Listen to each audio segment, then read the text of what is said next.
Supra 其實好似從來喺香港都未曾大紅大紫過嘅。呢架其實你今日揸上嚟，我都覺得佢係 GT 嚟。係啊，我哋又帶錯咗車嚟，一啲錯嘅山路。Tesla 一模一樣做法㗎。係啊，一出嚟我俾晒啲 power 你。係啊。問你驚未？問你死未？當馬力不再珍貴嘅時候咧，就會出咗好多好有趣嘅事出嚟。啲咩 road and track 啊、car and driver 啊，一做嗰啲 testing，贏啊！係啊，係啊。但係冇講過好揸定唔好揸啊！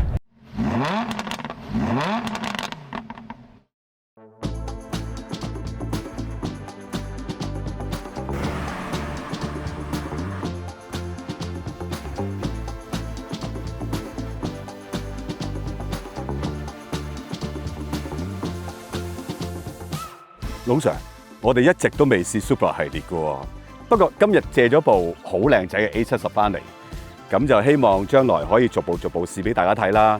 不過老 Sir 其實你最想試係邊部咧？嗱，你問我咧，我就好多部都想試，不過最緊要咧就係觀眾中意睇邊部喎？會唔會係曝光率最高、最多 like A80啊？今年東京改裝車展咧就出咗部 Toms 50週年復刻版啊！你估你揾唔揾到部翻嚟俾我試下咧？哇！呢部真係有難度喎。不過咁，我可以俾住呢隻錶你戴住先，一樣係 Toms 50週年特別版。哇！今年唔單止係 Casio 推出手錶50週年，亦都係 Toms 嘅50週年。Casio Artifacts 再一次同 Toms 聯成推出特別版。今次呢隻50週年版就係向當年佢哋嘅經典賽車 Toms KP47 Starlet 小福星致敬。可以見到指針同標圈嘅配飾都係參考翻呢一部喺70年代贏過20場車、3個錦標賽嘅戰車拉花。而喺左下角亦都加咗經典賽車 Castrol Toms Toyota Supra GT 嘅36號 number。而家佢哋都仲係用緊呢個 number 㗎。錶盤上面嘅蜂巢紋路就係對應翻車頭嘅鬼面罩設計，而呢隻紫色當然係夾翻嗰副1.3公升3K R 計嘅盤頂顏色啦。細心啲睇，仲會揾到兩條 Toms 嘅 Ejector Link 添。連條錶帶都好多 detail 喎。一邊用翻舊版嘅 Toms logo， 另外一邊嘅壓紋就模仿翻小福星嘅 B 柱，連錶扣下面個圈都跟足側鏡架嗰個通窿設計。有興趣嘅朋友可以用影片 description box 裏面或者畫面右上角嘅 link 登記成為 Casio 授權網上旗艦店會員，參加抽籤，抽中就可以課金入手㗎啦。我戴緊嘅另一款 Artifacts Suspensione 系列，同樣都加入咗好多方程式賽車元素。大家可以用 REV Promo 呢個曲喺 Casio 授權網上旗艦店用8折揀翻隻精選 Artifacts 系列手錶。喂 Emma 啊 ，Toms 50週年版 Supra 你就話難揾啦，咁小福星得啦啩？嗱，你去揾一部翻嚟，下次咧等我帶住隻錶去試車啊！好啦，咁我盡力而為啦。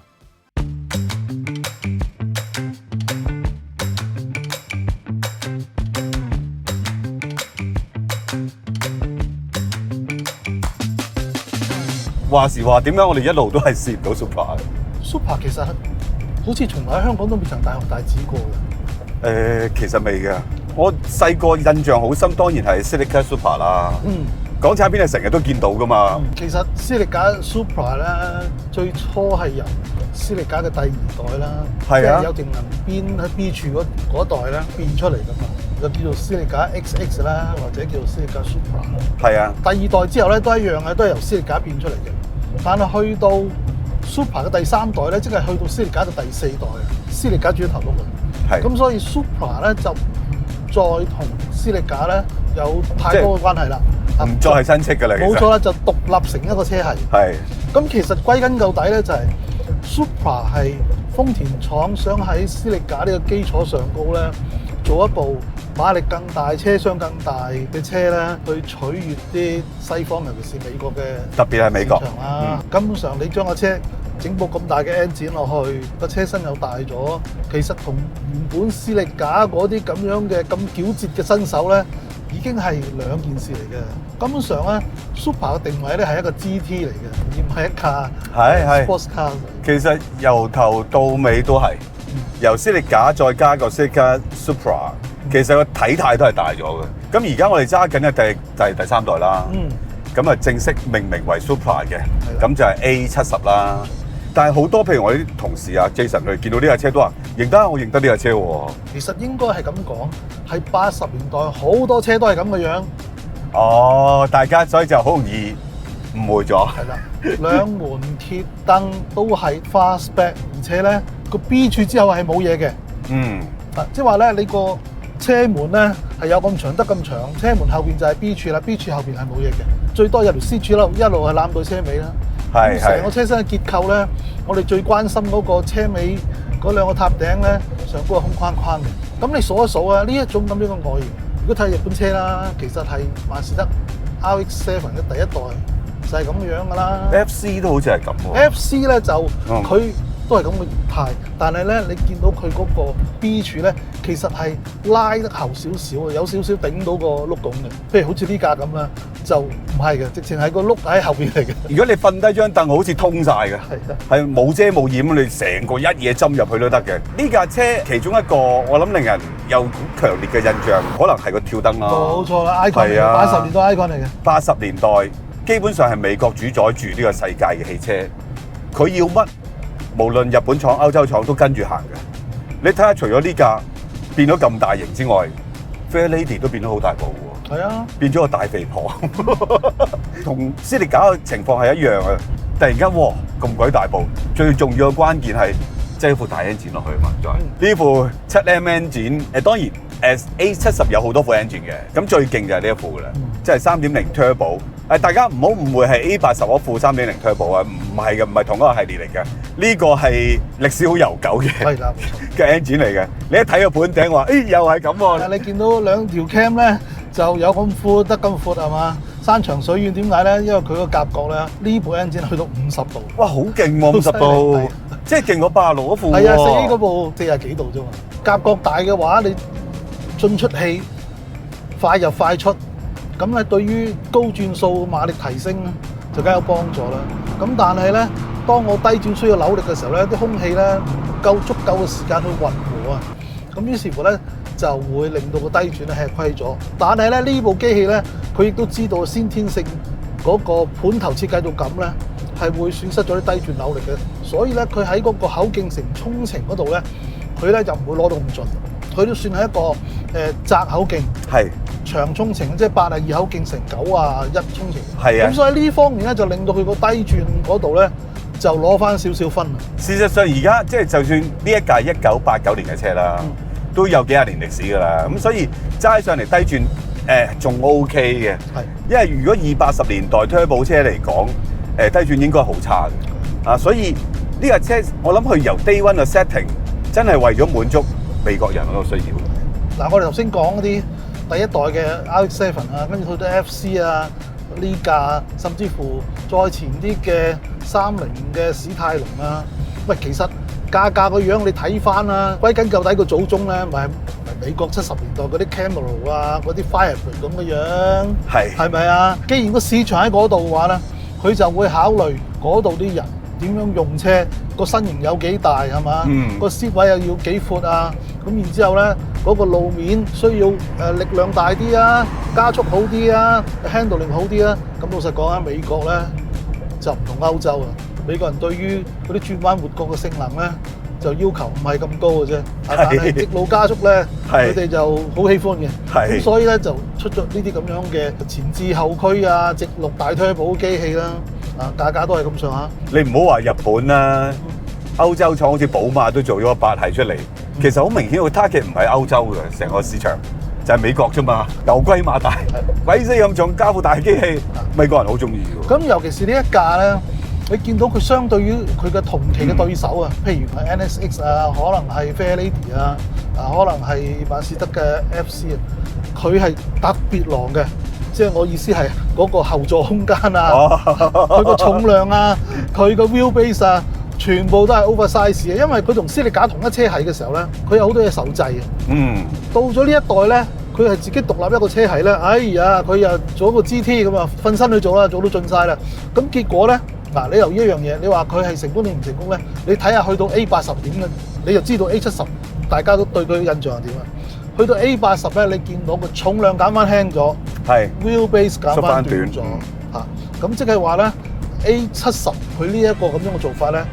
後來檢討都可能去得太盡，因為雖然係 GT 啫，咁但係如果你對駕駛有要求嘅話咧，你都希望架車個身手好翻啲啦。其實個情況有啲似我哋上次試 R33，係啊，有啲好似啊，即係當其時又係美國嗰邊嘅要求，或者廠相信最大嘅市場，我啲人嘅要求就係我要長啲嘅軸距，擠到2個正常嘅後座，咁成件事就唔係 sports car 啦。啊，咁你變 GT 冇問題嘅，冇人可以話你錯嘅，好老實。咁你係 GT 咯，啊，咁呢架其實你今日揸上嚟，我都覺得佢係 GT 嚟。係啊，我哋又帶錯咗車嚟，一啲錯嘅山路。不過我哋試車一定係試呢度嘅，大部分都係試呢度嘅。只不過後來係因為 Fast and Furious 令到架 A80紅得好犀利，大家都誤會咗佢係一架 sports car。其實 A80都唔係 sports car 嚟嘅，不過佢係好大力嘅車。直線加速好快，但係如果你轉翻活角，你比同期嘅其他產品 NSX 嗰啲，其實未入流嘅，係好老實。Sorry 講句都要講嘅啦，真係未入流嘅。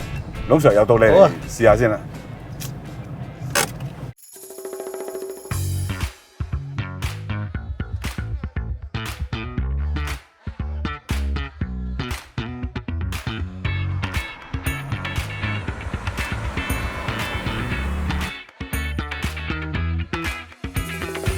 我印象好深嘅就係 A80推出，即係93年啦，即係緊接呢一步啦。我啱入行冇幾耐，我記得行貨係冇嚟過。大家觀眾，如果我記憶錯嘅話，麻煩你留言話翻俾我聽。A80有冇嚟過行貨？我印象中係冇嘅。就算有，都唔係 Turbo 個版本，因為嗰陣時唔知點解係經常最 top 嘅版本係唔嚟香港。好多外國嘅傳媒試咗架 A80都話佢力量有餘，但係彎路靈活性不足。同期嘅有 NSX， 有 R32。我啲全部都係個目標係想落場，想打敗法拉利，想打敗保時捷。咁呢架反而係好似做架 Aston Martin 出嚟㗎。係啊 ，Super 係嘛？咁你諗下 A80你都嫌佢唔夠敏捷嘅話咧，可想而知 A70係點樣㗎啦。我哋譬如我哋見到啲彎啊嘛，扭太埋去，咁你就唔可以期望係手起刀落嚓一聲嗰種啦。係啦，俾多少時間準備啦。咁但係佢呢台直六 Turbo 咧，亦都係有氣有力嘅。係。咁個加速咧都係冚冚聲嘅。但係佢係5波嚟嘅。咁5波咧就係每一個檔位咧，佢係嗰個距離比較闊啲啦。咁所以咧轉波嘅時候咧，就個轉數要留心下啦，因為會挫啦，同埋咧嗰個入閘都係會有啲順嘅，即係因為佢個距離比較闊啲。但係你有冇預計過咧坐入架 A70係原來咁多先進嘢嘅？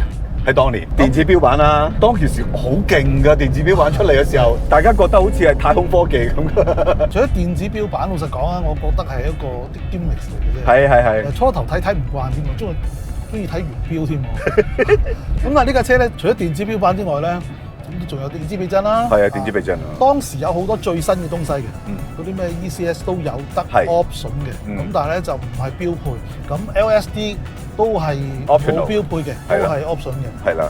咁我哋今日呢架應該係冇。係，呢架應該係冇 LSD 同埋冇 ABS 嘅，因為我哋亦都冇 ESC 嘅。係啊，我哋好明顯，我哋上山喺啲窄彎嘅時候咧，我哋感覺到嗰個內彎嘅車轆咧蠢蠢欲動嘅喐幾下。係啊，但係佢嗰種喐法咧，同 AW11咧係截然不同，係會喐，但係唔係好快如閃電嗰種嚟。係啊，因為佢個 wheelbase 長嘛，差唔多2.7米啊，就一定會維持咗個穩定性喺度，冇咁容易 spin 嘅。而家嘅 GT 都未必有2.7米。係啊，因為而家嗰啲新嘅你見到歐洲車咧，個 wheelbase 會變到好長。個原因係因為佢車體個工程咧，嗰個技術高好多㗎。係，即係成個車殼夾萬咁樣。但係呢一代80年代啲車咧，佢為咗靚咧，佢根本上係冇考慮到個車架嗰個鋼成，你淨係睇下佢嗰個尾轆拱對上個空框框冇嘢頂住嘅。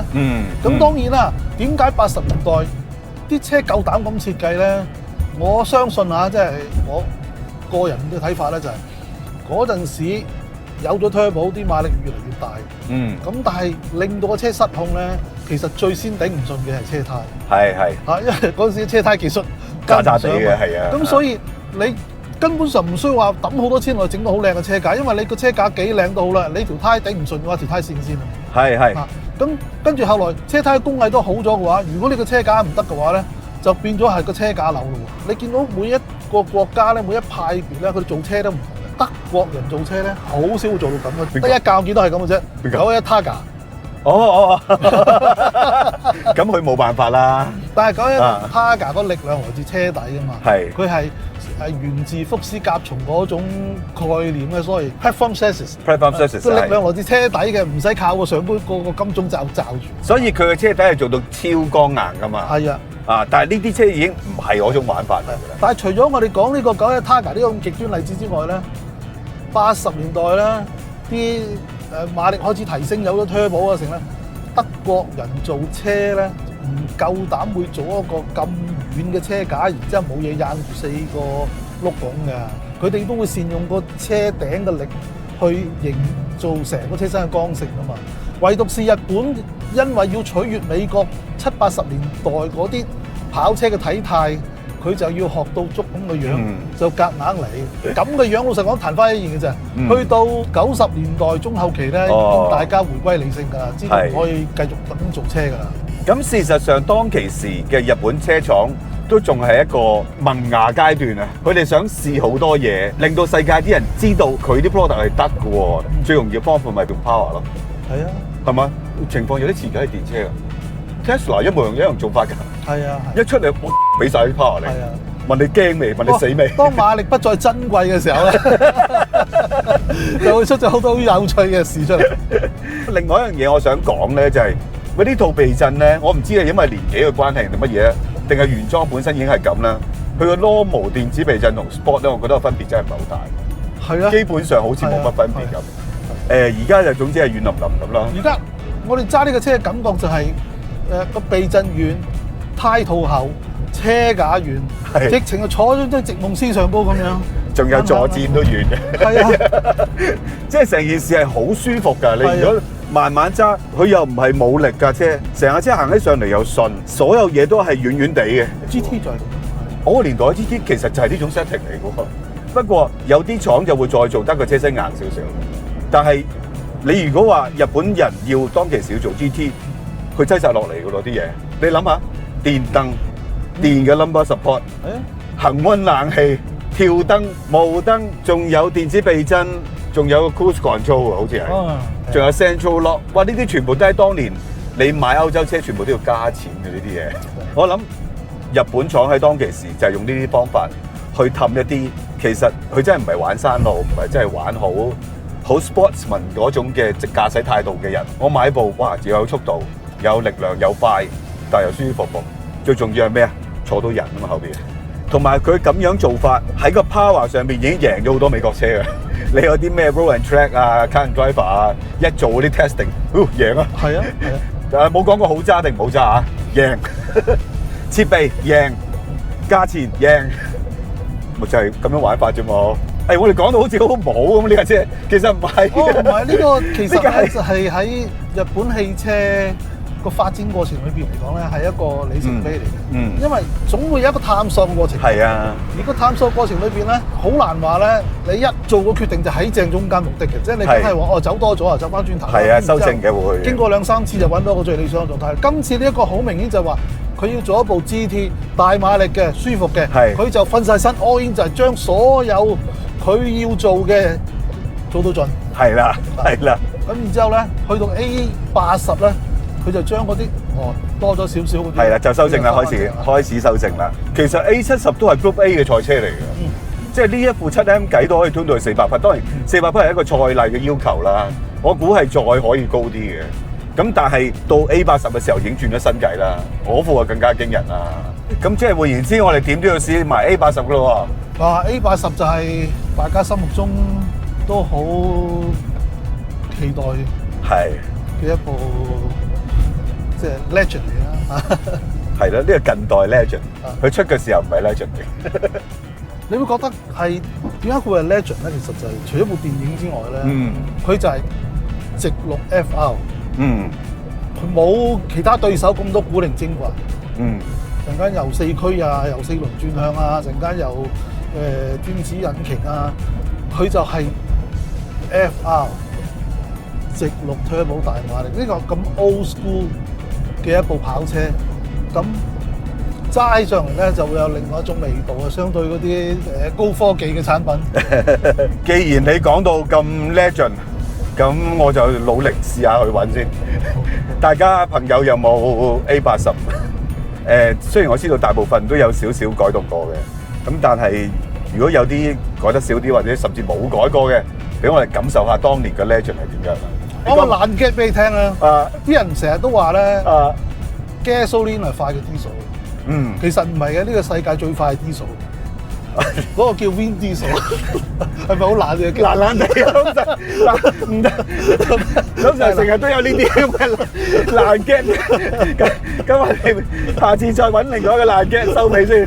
好啦，多謝大家嘅收看啦。咁就係啦，留言傾下啦，大家對呢個 A70嘅印象係啲乜嘢啦？係港京拉力賽啊，定係澳門賽車啦？中唔中意啦嚇？留言傾下。